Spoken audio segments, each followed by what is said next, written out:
Hello everyone. उम्मीद है आप सभी घर पर स्वस्थ और सुरक्षित होंगे। कोविड-19 की वजह से जो भी सिलेबस हमारा पेंडिंग था, मोस्ट इम्पोर्टेंट क्वेश्चंस जो यूजी और पीजी सिलेबस के थे, तो ऑलमोस्ट वो आपको व्हाट्सएप ग्रुप के थ्रू, यूट्यूब लिंक के थ्रू, वीडियोस डाल के या जो भी मैटर था स्टडी मटेरियल, तो उसके थ्रू आपको प्रोवाइड करवा दिया गया। वो कंप्लीट हो चुका है। लेकिन उसके बावजूद भी कुछ एक जैसे इम्पोर्टेंट क्वेश्चंस ऐसे हैं जो मुझे लगा कि आपको करवाए जाने चाहिए, आपको बताए जाने चाहिए। ठीक है, तो उसी को लेके आज हम लोग हाजिर हैं। एक सेकंड रीजन ये भी रहा, कुछ स्टूडेंट्स ये बोल रहे थे कि जो भी ऑनलाइन लेक्चर्स प्रोवाइड करवाए गए हैं उनमें वैसे तो कोई किसी तरह की दिक्कत है नहीं, लेकिन फेस नहीं दिख रहा सर आपका, तो इस वजह से थोड़ी कमी सी हमें कुछ लगती है। तो जो भी उनकी एक पर्सनल एक ये प्रॉब्लम थी, तो उसको भी एक ये दूर करने का मेरा एक प्रयास है। ठीक है, तो आज का जो क्वेश्चन हमारा है वो है इंग्लैंड में राजतंत्र का औचित्य या उपयोगिता, यानी एट प्रेजेंट जो इंग्लैंड है तो उसमें जो मोनार्की सिस्टम है, वहाँ का जो राजतंत्र का जो प्रोसेस है, तो किसी हिसाब से उसका रोल है, उसकी जो औचित्य है उसका।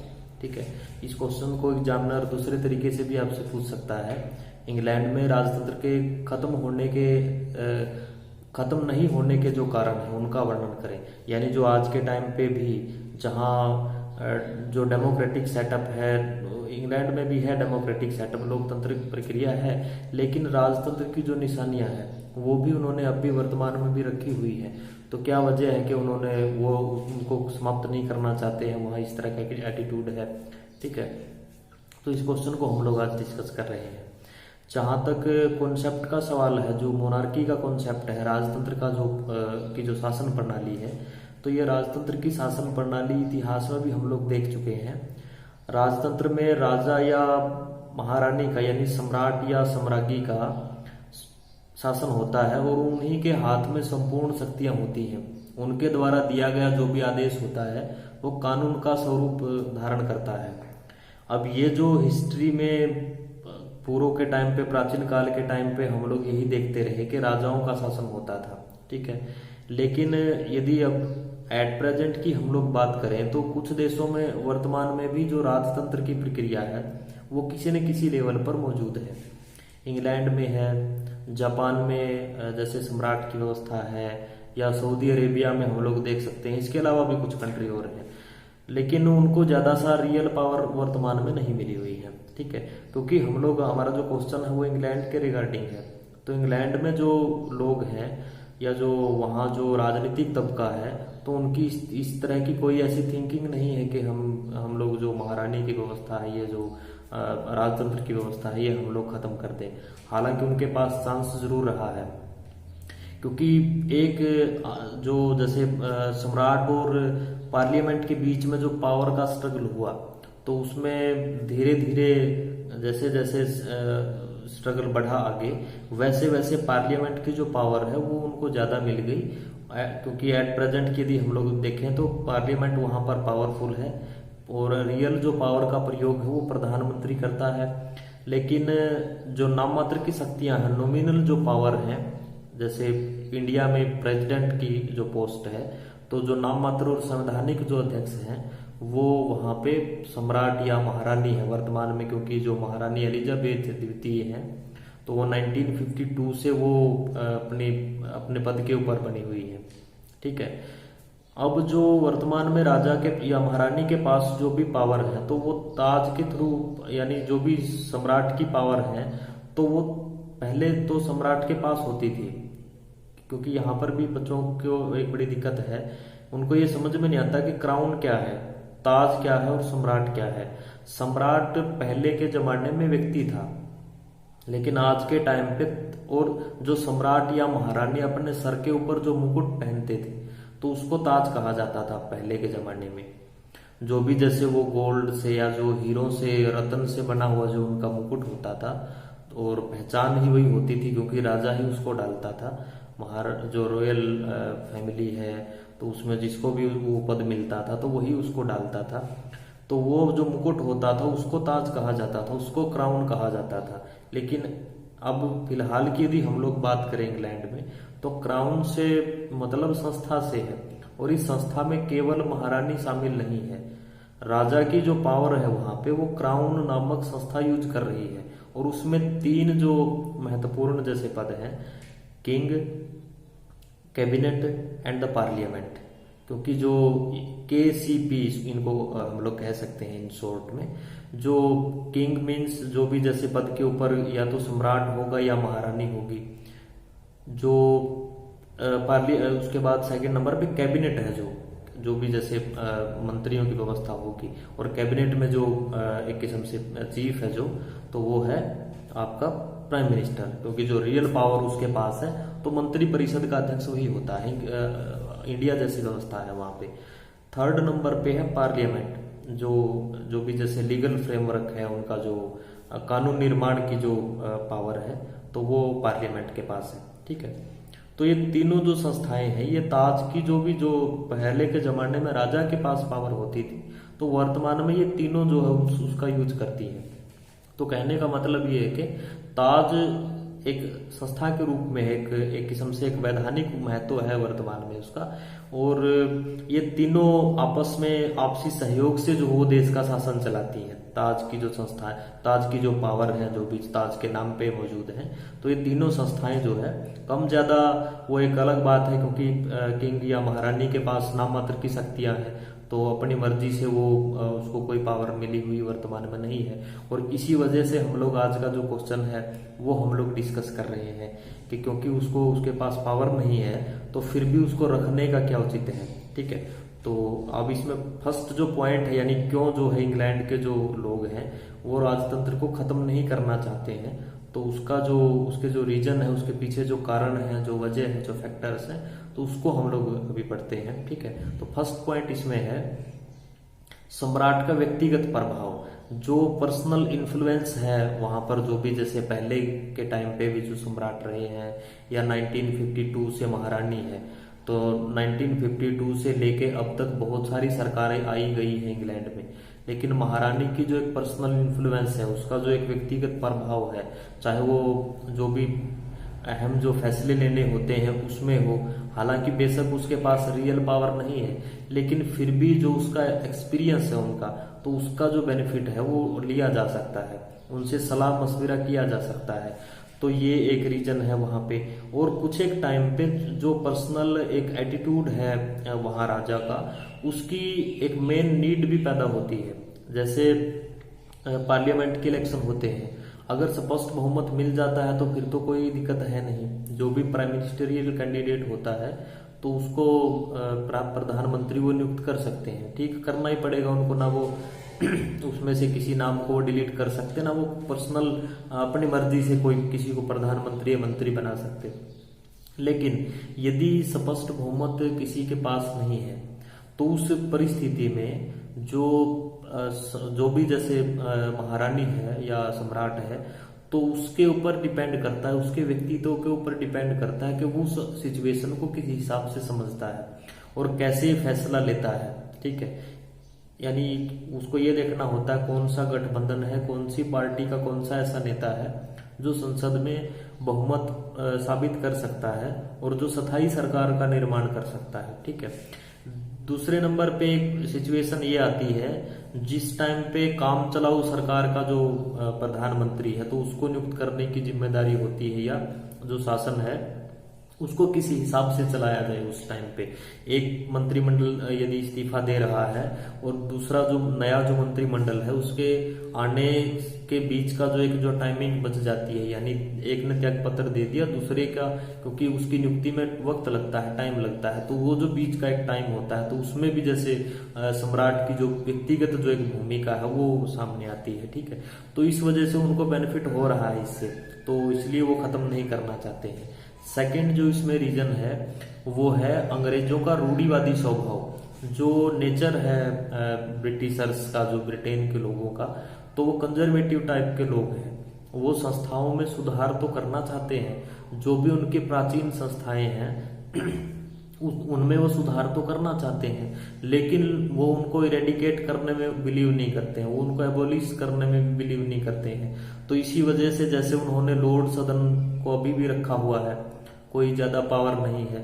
हालांकि इनमें दो चीजें बड़ी समझने की हैं। वो पहले राजा वहां शक्तिशाली होता था, उनको ये एहसास हुआ कि राजा को पावरफुल नहीं होना चाहिए और पार्लियामेंट को पावरफुल होना चाहिए। तो जो पावर स्ट्रगल हुआ तो उसमें लोगों ने पार्लियामेंट के हक में जो वो लड़ाई लड़ी, लेकिन उसके बावजूद भी उन्होंने ये कहा कि ठीक है, हमने इस व्यवस्था को सुधार जरूर दिया है लेकिन हम लोग इसको समाप्त नहीं करना चाहेंगे।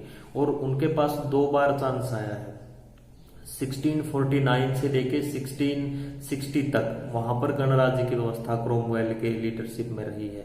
उसके बाद जो 1688 में जो वहां ग्लोरियस रेवोल्यूशन हुई है तो उसके बाद भी उनके पास चांस था, लेकिन राजा के ये लगाओ के बाद में भी उनको ये लगा कि लड़की को और जो राजा का दामाद था उनको बुला के उन्होंने राजगद्दी सौंपी है, ठीक है, लेकिन पावर उनकी खत्म कर दी। सेकंड लॉर्ड सदन के रिगार्डिंग भी सेम वैसा ही है। पहले लॉर्ड जो हाउस है उनका वो पावरफुल होता था, लेकिन टाइम टू टाइम जो भी जैसे ऐसी सिचुएशन पैदा होती गई उन लोगों ने उससे पावर लेके हाउस ऑफ कॉमन्स को पावर दे दी, लेकिन लॉर्ड हाउस ऑफ लॉर्ड्स को भी उन्होंने खत्म नहीं किया है। तो सेम ऐसी इस तरह की चीजें जो हो उसके रिगार्डिंग भी है, ठीक है। तो दूसरा ये रीजन रहा है। तीसरा रीजन है संसदीय सरकार के लिए उपयोगी, यानी यूजफुल इन पार्लियामेंट्री सिस्टम। हमने जो संसदीय शासन प्रणाली है वो हमने इंग्लैंड से ही ली है, और संसदीय शासन प्रणाली में यदि वो राजा के पद को समाप्त कर देते हैं, सम्राट का जो पद है वहां पर अगर वो उसको खत्म कर देते हैं तो संसदीय शासन प्रणाली में नाम मात्र और वास्तविक कार्यपालिका का भी एक थ्योरी है उसमें। तो वो जो नीड है उसके लिए उनको प्रेसिडेंट चाहिए होगा, तो एक अलग से उनको राष्ट्रपति का चुनाव करवाना पड़ेगा। अब जहां तक कंपैरिजन यदि हम लोग करें राष्ट्रपति और जो वर्तमान में वहां पर जो जैसे एक रिस्पेक्ट है, जो एक पूरा एक स्टेटस है महारानी का या सम्राट के प्रति, तो वो राष्ट्रपति का नहीं हो सकता है। और बेकार में वो उसके चुनाव का भी एक किस्म से लगाओ कि एक अलग व्यवस्था उनको करनी पड़ेगी, और प्रधानमंत्री राष्ट्रपति के बीच में भी कहीं न कहीं विवाद की संभावना हो सकती है, जो वर्तमान में वहां पर नहीं है, क्योंकि राजा का इलेक्शन नहीं होता है, सम्राट का महारानी का इलेक्शन नहीं होता है, पैतृक पद है वो।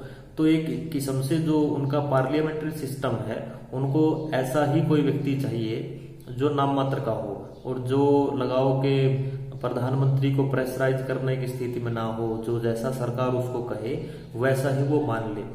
और ये काम जो उनके जो भी जैसे राजपद के ऊपर आता है, तो इस पद के ऊपर जो भी आता है वो काम तो वो कर ही रहा है, तो उनको कोई नीड नहीं है। तो इस वजह से जो उनकी जो संसदीय शासन प्रणाली है तो उसके लिए उनको ऐसे ही व्यक्ति की तलाश है और वो उनकी पूर्ति हो रही है। तो एक रीजन ये है इसमें, ठीक है। नेक्स्ट पॉइंट इसमें है गणतंत्री भावना का अभाव, यानी lack of the sense of republic. यानी जो रिपब्लिकन स्टेट है, रिपब्लिक में 2 चीजें बड़ी महत्वपूर्ण होती है। एक तो जो भी राज्य का अध्यक्ष होता है, जैसे इंडिया में प्रेसिडेंट जो है वो हेड ऑफ द स्टेट है, तो एक तो उसका पद पैतृक नहीं होता है, उसके चुनाव की व्यवस्था होती है। चुनाव की व्यवस्था डायरेक्ट भी हो सकती है, इनडायरेक्ट भी हो सकती है। जैसे यदि हम लोग इंडिया की बात कर रहे हैं तो हमारे यहाँ पर हम लोग रिपब्लिक है, क्योंकि हमने जो हेड ऑफ स्टेट है तो उसका इलेक्शन की व्यवस्था है हमारे यहाँ पर, और 5 साल उसका जो कार्यकाल है वो भी निश्चित होना चाहिए, ये भी एक उसमें कंडीशन होती है। तो दोनों चीजें हमारे यहाँ पर है, उसके चुनाव की व्यवस्था है और उसको जो पावर मिली है तो उसका अंतिम स्रोत जनता है, ठीक है। लेकिन वहां पर ऐसी कोई भावना नहीं है, यानी कोई ऐसी फीलिंग नहीं है कि लोग ये चाहते हो कि इनका इलेक्शन भी होना चाहिए, हम तो तब जो है इसको वास्तव में इस पद के ऊपर जो व्यक्ति आएगा उसको तो तब जो हो उसको उसकी रिस्पेक्ट करेंगे, तब उसको देना चाहेंगे। तो ऐसी वहां पर कोई ऐसी थिंकिंग भी बनी नहीं है, ऐसा कोई ऐसा कोई आंदोलन नहीं हुआ, ऐसी कोई बात आती नहीं है पब्लिक की के कॉन्टेक्स्ट में, पब्लिक स्पेयर में ऐसा कुछ कोई बात नहीं चलती है। तो इस वजह से एक ये भी रीजन है, ठीक है। नेक्स्ट पॉइंट इसमें है परामर्शदाता के रूप में भूमिका। अगर मेन तौर पर एट प्रेजेंट हम लोग एनालाइज करते हैं जो पावर मिली हुई है वहां पर सम्राट के लिए, जो महारानी यूज कर रहे हैं वर्तमान में, तो उसमें 3 चीजें बड़ी महत्वपूर्ण है। एक तो अगर कोई बिल चला हुआ है, कोई किसी डिपार्टमेंट से रिलेटेड कोई पॉलिसी आ रही है, कोई लॉ मान लो फॉर्मेशन होना है, तो उसके रिगार्डिंग जो महारानी है वो एडवाइस दे सकती है, कोई सजेशन दे सकती है, और लगभग उनके सजेशन को मान लिया जाता है, क्योंकि सोच समझ के सजेशन दिया जाता है। और मंत्रियों को भी ये रहता है कि अगर इतने बड़े पद की तरफ से कोई सजेशन आया है तो उसके ऊपर गौर करना चाहिए। दूसरा ये है कि वो प्रोत्साहन दे सकती है, अगर कोई मंत्री अच्छा काम कर रहा है, अगर कोई डिपार्टमेंट बढ़िया काम कर रहा है, प्रधानमंत्री अगर देश को बढ़िया दिशा में आगे लेके जा रहा है, वो लगाओ कि प्रोग्रेसिव जो डिसीजंस हैं वो लिए जा रहे हैं, तो इस वजह से तो एक उनका ये भी काम है, वो प्रोत्साहन देने का काम कर सकते हैं। और तीसरा उनका काम है चेतावनी देना।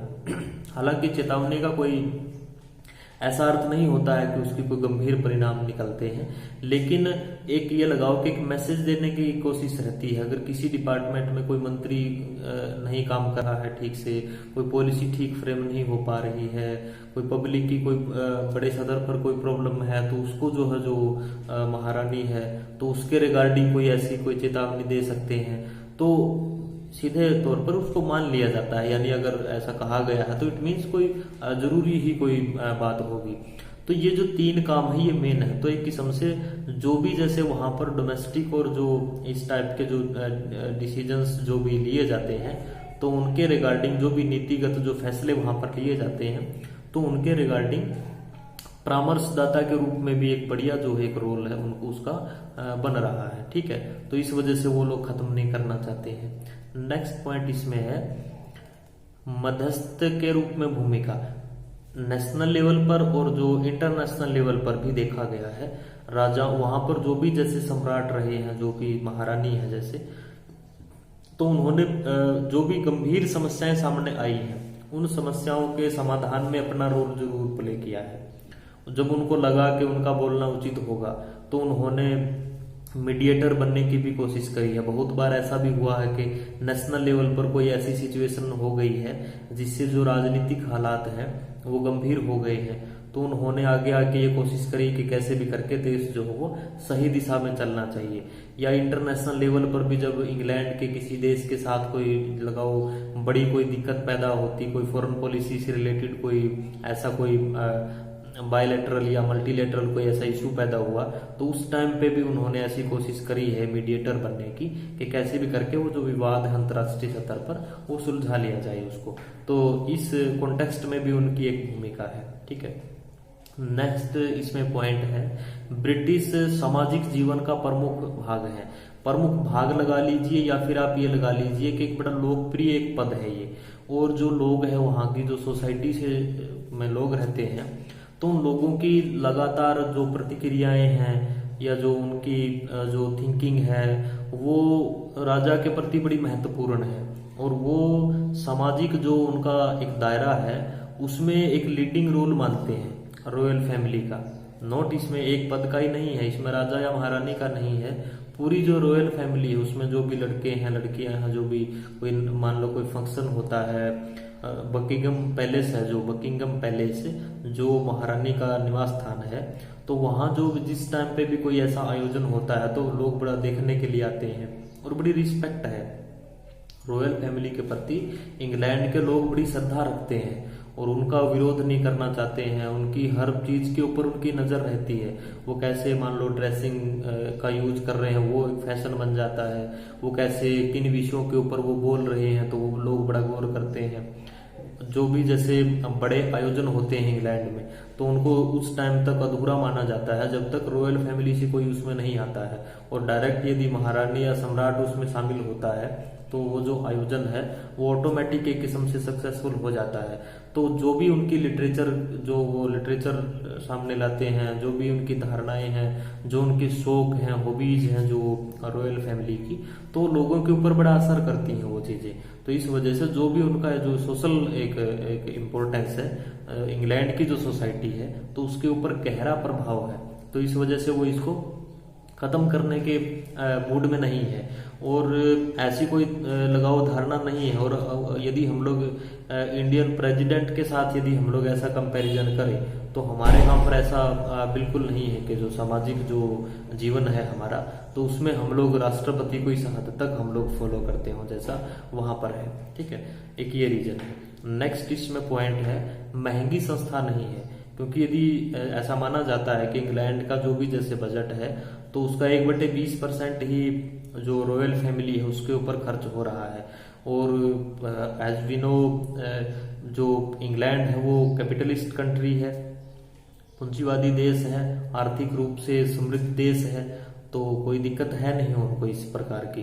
तो इसके लिए राजतंत्र को रखे रहना उनके लिए कोई महंगा सौदा नहीं है।